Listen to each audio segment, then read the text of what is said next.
Chocolate का जादुई पेड़।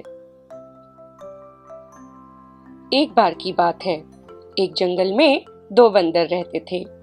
एक का नाम था कालू और दूसरे का नाम था मालू।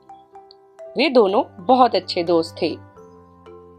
कालू बहुत दयालु था और सभी के साथ मिलजुल कर रहता था, पर मालू हमेशा खुद के बारे में सोचता था। वो बहुत स्वार्थी था। एक दिन दोनों जंगल में घूमते घूमते बहुत दूर पहुंच गए।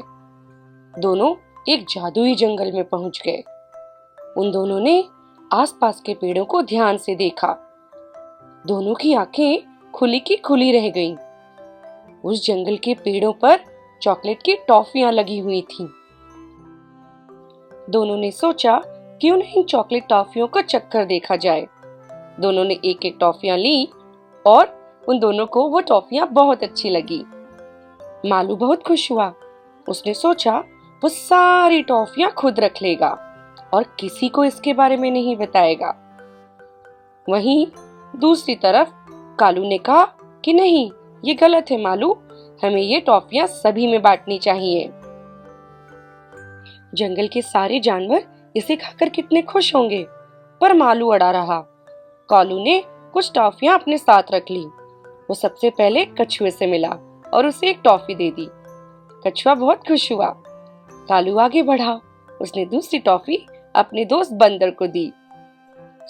बंदर भी चॉकलेट पाकर बहुत खुश हुआ। ऐसे ही कालू ने जंगल के सभी दोस्तों में चॉकलेट्स बांटे। दूसरी तरफ मालू सारे चॉकलेट पाकर भी दुखी था।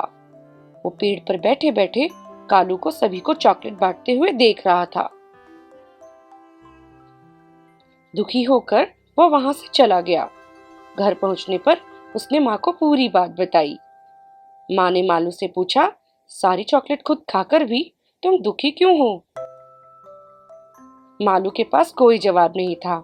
माँ ने उसे समझाया, दूसरों को बांटने से हमें ज्यादा खुशी मिलती है। हमें खुद के साथ साथ दूसरों की खुशी के बारे में भी सोचना चाहिए। मालू समझ गया था कि उसे इन चॉकलेट्स को सभी में बांटना चाहिए था। मालू अब अपने सभी दोस्तों के साथ मिलजुल कर रहने लगा था। वो समझ गया था कि जीवन में स्वार्थी ना होकर दूसरों की मदद करने में ही असली खुशी है। आपको ये कहानी कैसी लगी? कमेंट सेक्शन में लिखकर जरूर बताइएगा। धन्यवाद। Thank you.